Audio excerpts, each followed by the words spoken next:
అప్పుల విషయంలో కూటమి ప్రభుత్వం అనుసరిస్తున్న రాజ్యాంగ విరుద్ధ చర్యలను సవాల్ చేస్తూ వైఎస్ఆర్సీపీ దాఖలు చేసిన ప్రజా ప్రయోజన వ్యాజ్యంపై హైకోర్టు స్పందించింది.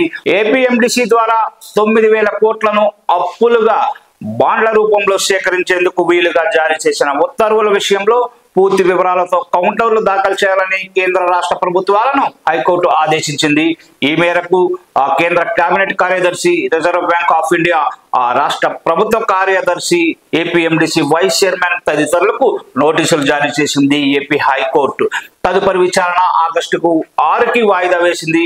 ఈ మేరకు ప్రధాన న్యాయమూర్తి జస్టిస్ ధీర్ సింగ్ ఠాకూర్ అండ్ న్యాయమూర్తి జస్టిస్ సీమలపాటి రవితో కూడిన ధర్మాసనం బుధవారం ఉత్తర్వులు జారీ చేసింది.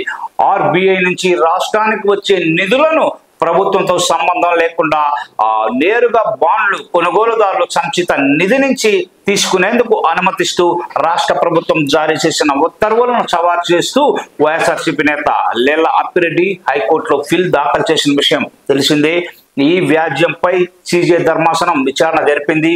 పిటిషనర్ తరపున సీనియర్ న్యాయవాది పాపెల్ల గారి వీరారెడ్డి వాదనలు వినిపిస్తూ రాష్ట్రంలోని 436 మైనర్ మినరల్ క్వారీల లీజులను, ఖనిజాల హక్కులను పూర్తిగా ఏపీఎండిసికి నామినేషన్ ప్రాతిపదికన అప్పగిస్తూ రాష్ట్ర ప్రభుత్వం గత నెల 24న జీవో 69 జారీ చేసిందన్నారు.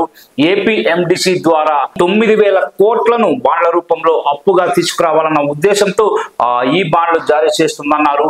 గనులను తాకట్టు పెట్టుకున్న వ్యక్తులు ప్రభుత్వ అనుమతితో సంబంధం లేకుండా ఇతరులకు లీజుకు ఇచ్చేందుకు, అమ్ముకునేందుకు సైతం రాష్ట్ర ప్రభుత్వం అనుమతిస్తుందన్నారు. ఇది రాజ్యాంగ విరుద్ధమని వీరారెడ్డి తెలిపారు. ఈ సమయంలో ధర్మాసనం స్పందిస్తూ ప్రభుత్వ అప్పుల వ్యవహారంలో తామెందుకు జోక్యం చేసుకోవాలని ప్రశ్నించింది. ఇది ప్రభుత్వ విధాన నిర్ణయం అని పేర్కొంది. దీనికి వీరారెడ్డి స్పందిస్తూ రాజ్యాంగం ప్రకారం అప్పుల విషయంలో ప్రభుత్వ చర్యలు చట్ట విరుద్ధంగా ఉన్నప్పుడు కోర్టులు జోక్యం చేసుకోవచ్చన్నారు.